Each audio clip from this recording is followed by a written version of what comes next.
the issue of 50-50 or 100 man is bringing a lot of questions.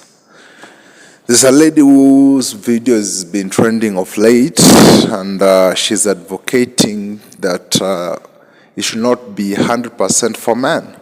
I don't believe that it's fair in this economic state for a man to have 100% of financial responsibility in the household. That's crazy for me to say out loud. I think sometimes we have ideologies based on the 1%. If you are part of the 0.1% and you are baller, you're making yes, we understand. You have to pay for everything. You buy the bag, you'll buy the this, you'll buy the that. Babe, the average man in the UK is making like 40 to 60 a year. 2,600 a month for one person to survive on their bills or whatever. 2,600 a month. And then you now have to come and be looking after another person. And then we get back to the conversation of, oh yeah, but I'm not going to be dating a guy who earns 40k. But then I ask you the question, how much are you making right now? Because if you're making around 30 to 40k, you're going to be in the spaces of those boys who are making 40k a year. So in order for you to increase the guys that you date, you also have to increase whether that's your education, your hustle, your grind,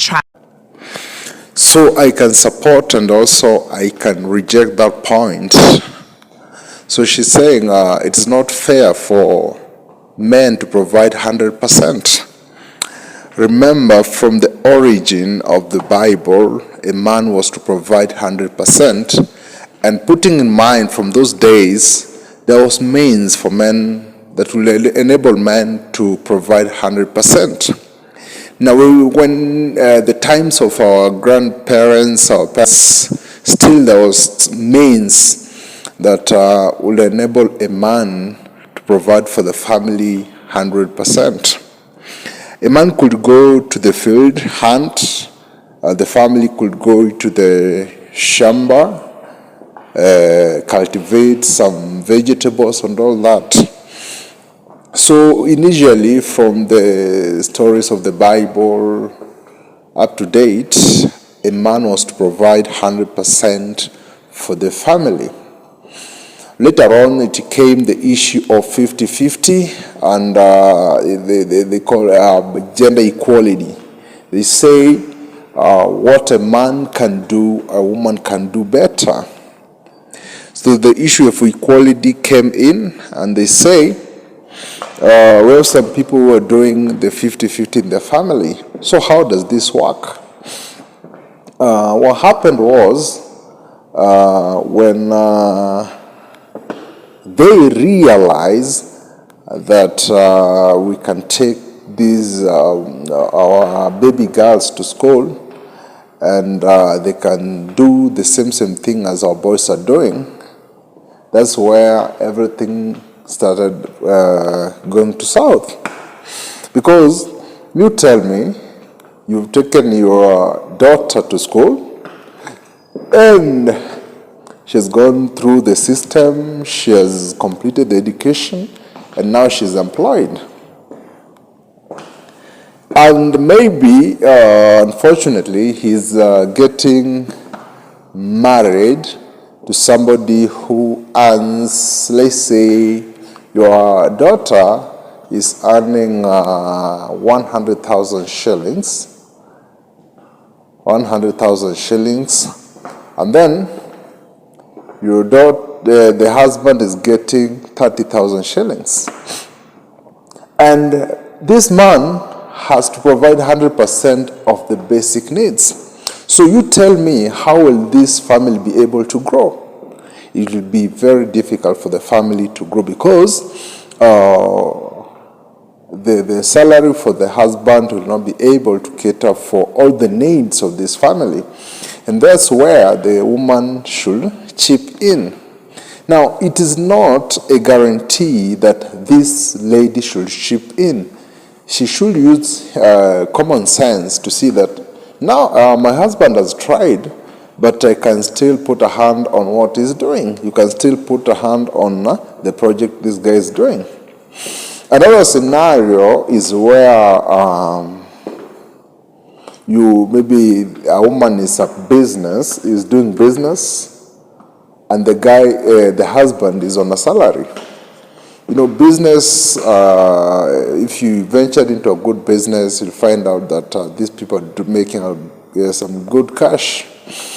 And with salary, maybe you wait till end month. Now tell me that maybe at around mid-month, there is an emergency. So you want to tell me that the woman will not settle the emergency because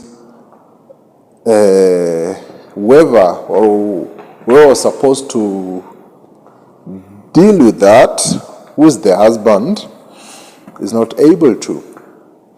So the issue of 50-50 should not be rated like that. Like, it should not be in figures.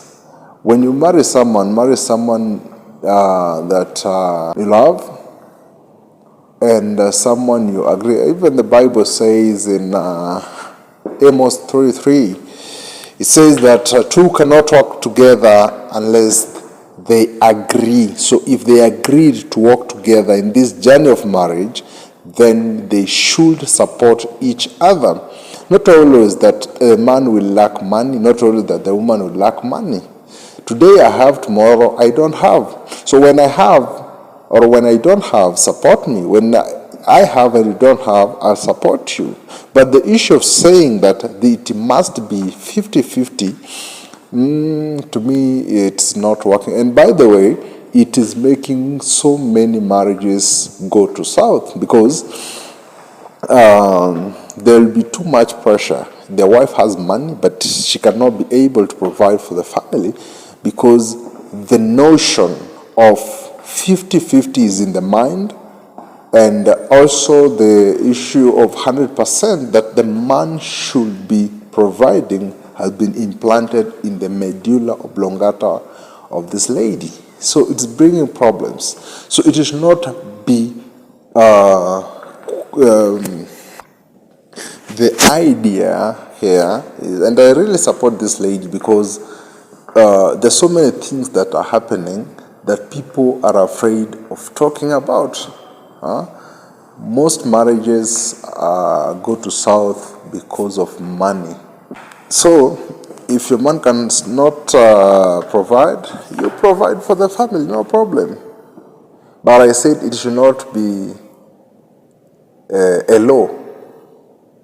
And for the ladies, they should, we have some other ladies who don't use their common sense, because if you agree on this, if your husband, is a provider, and today maybe deals didn't add up, what do? You support your man, because a man only remembers or only remembers someone who was there for him when he was in need.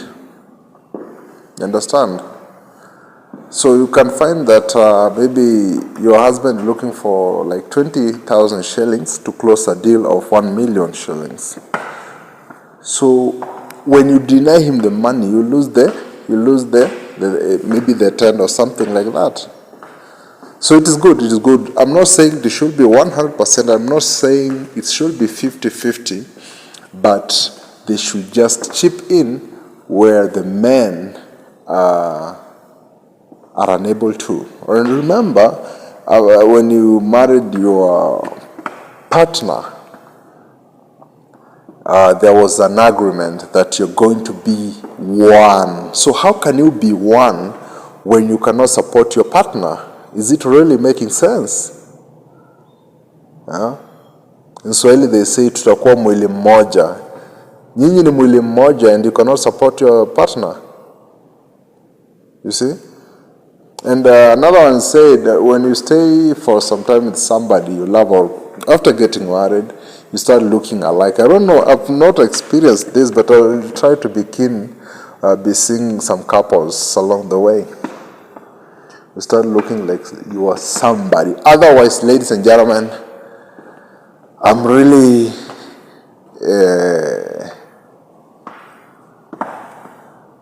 excited with this video.